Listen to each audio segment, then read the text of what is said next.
Welcome back, everybody, to the Anti-Stall Racing IMSA series. We're back for round 4. We're back at Watkins Glen. First time in a couple of seasons that we've raced here. Looking forward to a race today. Only race I think we've ever had that's had a caution, so plenty of opportunity for exciting racing today. I'm joined by Kirby. Kirby, how are you doing today? I'm doing good. Yeah, Watkins Glen, very fast track, but can get very narrow at points. If they all pile in turn 3, it could just end someone's day entirely. But before we get to the race, we have to do qualifying, of course, and currently what the GT3 field on track, 15 cars.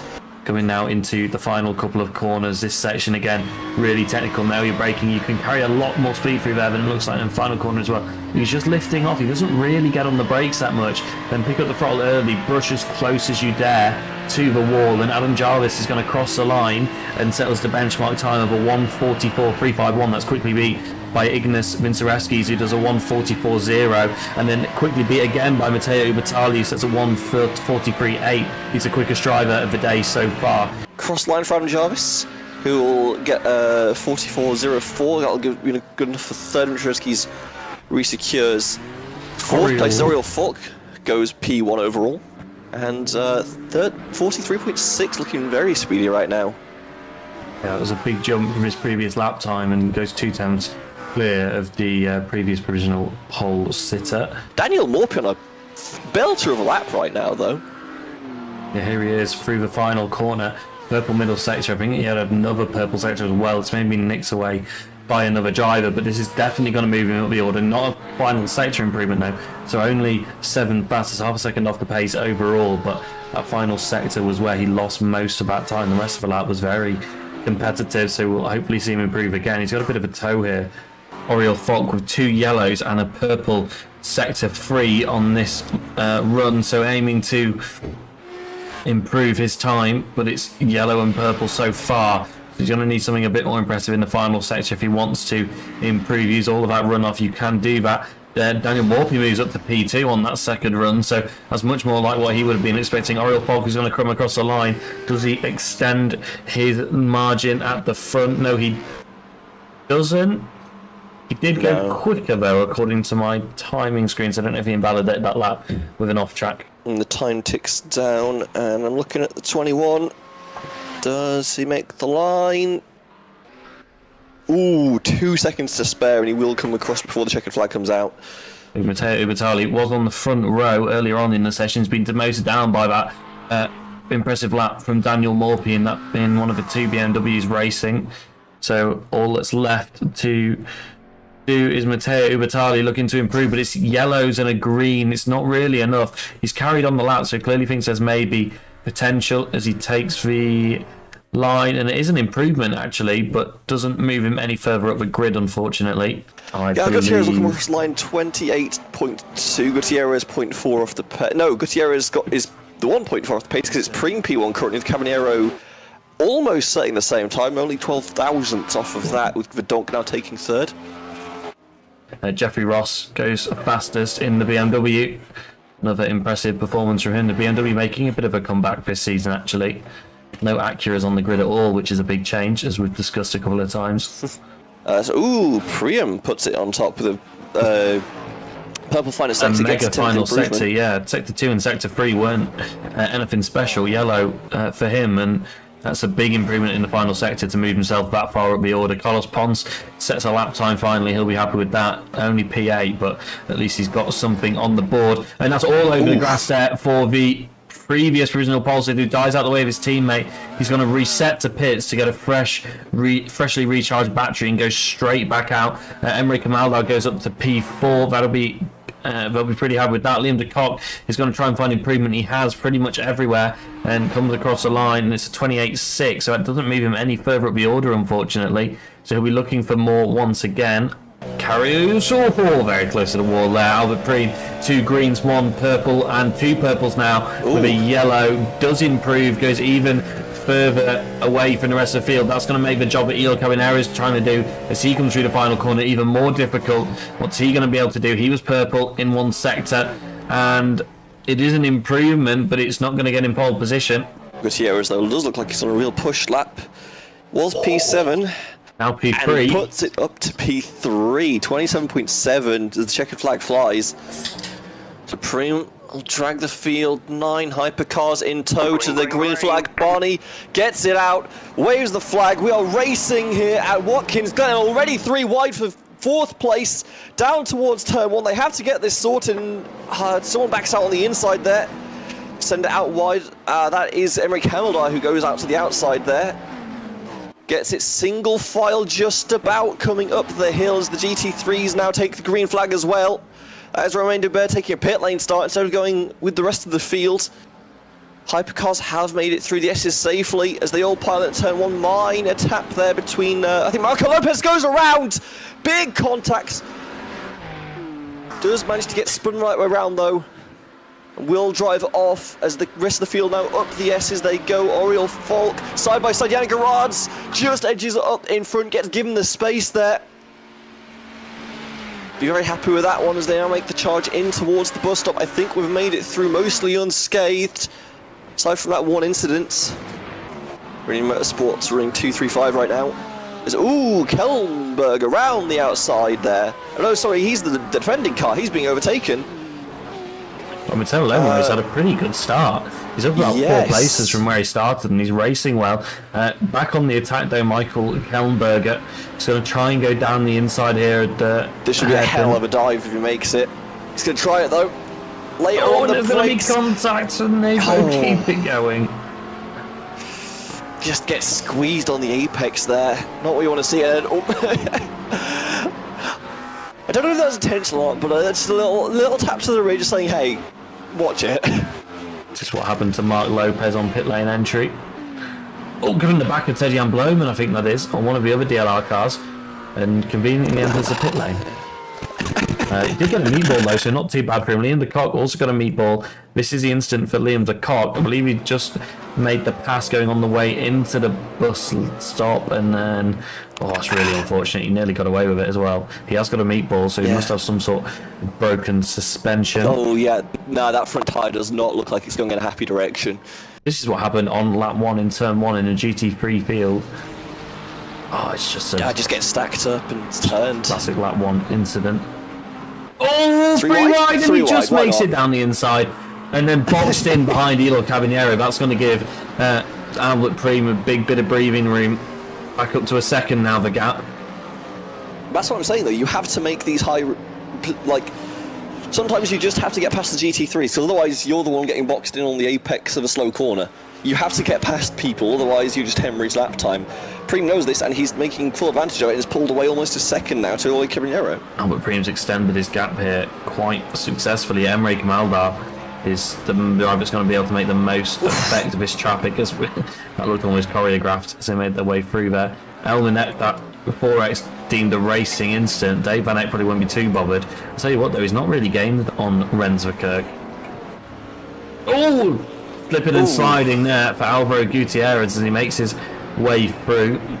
Better exit from Tim. Avale's off the track, front wing off, or rear wing, and he's stuck. Suspension's broken, yeah. Yeah, this is like sort of like the two philosophies of the tow at Watkins Glen. That's really overly fancy way of putting it. You can either get it in early and hold the curb all the way through the inside, as we get a replay here of what happens. Just get a bit of curb.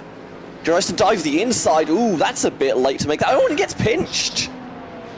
Volley and Ross were battling for a while there, and just a little bit of contact, and Volley gets in the barrier. It's going to be close. Preem is going to still have the lead as Alvaro Gutierrez makes his way out of pit lane. You are off the limiter for all of his pits, so you can build up speed, but Preem is well clear of these guys. Oof. A couple of seconds up the road, it looks like. I tell you what, Ignis has played a blinder here by pitting a lap early. He's jumped the likes of Matteo Ubertali and Adam Jarvis. Adam Jarvis leading out to Yannick Gerards as well. Can he defend into the bus stop? That's going to be the question. Will it be inside or outside for Matteo Ubertali? It's neither. He backs off into the braking zone as they go through, all with a slightly different line, and that is Yannick Gerards, loose set of Matteo Ubertali alongside him. You know, Tyler just couldn't get the exit of that bus stop together, took us up to the grass, lost position because of it, and Gerards will take control of 4th place. And the fight's still on behind, as Jarvis would quite like to get those positions back. He just needs to nail that turn 1. If he nails turn 1, I think he'll be in a very good position to make a dive into the bus stop, but needs to back off the throttle a little bit earlier and focus on the exit.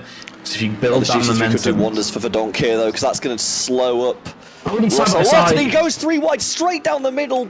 Will have the speed as well, and Verdonk has the position, at least temporarily. Ross might look to make a counter dive in turn 1, but falls back in line, and Verdonk has taken control of P5. Oh, instant for Jeffrey Ross. Not another one.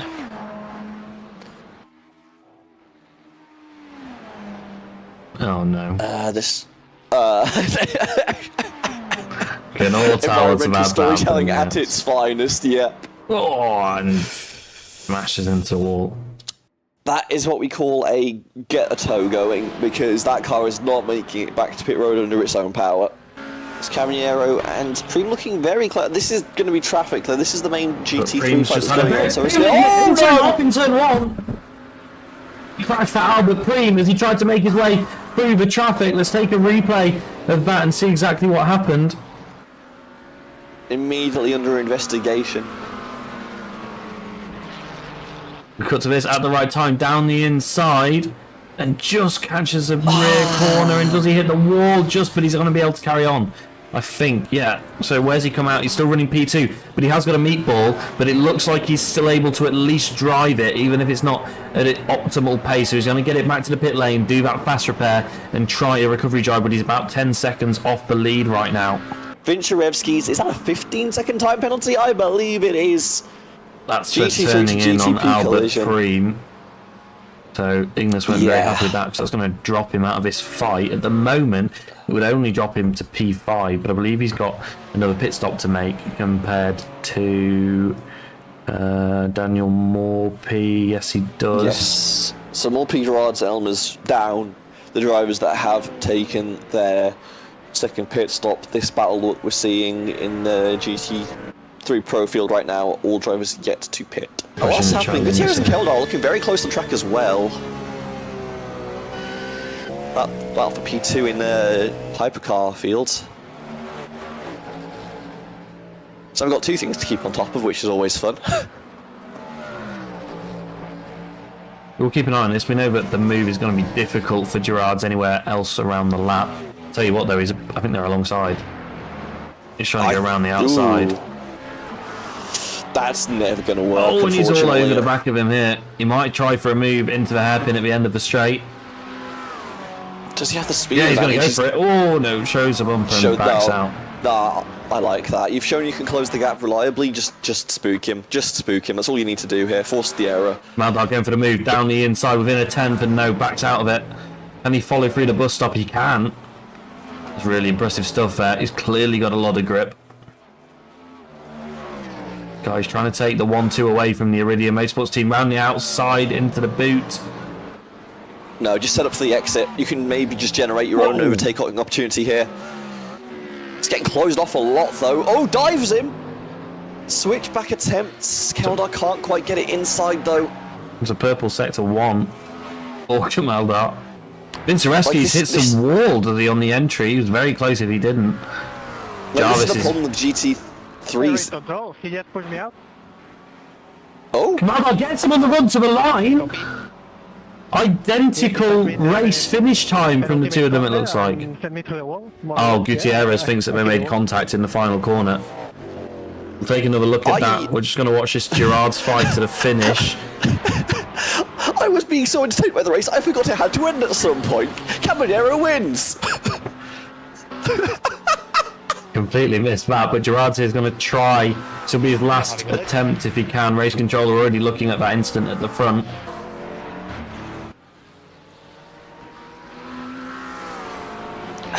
Where did you say you were forced into the wall?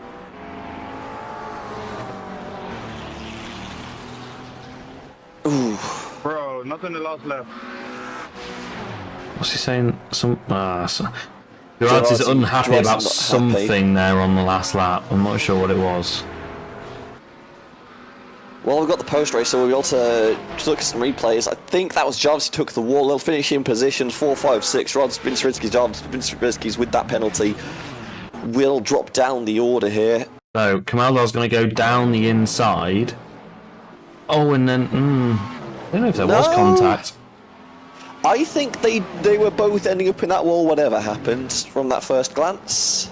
Dramatic conclusion to the end of this race. Caballero does indeed win the race overall.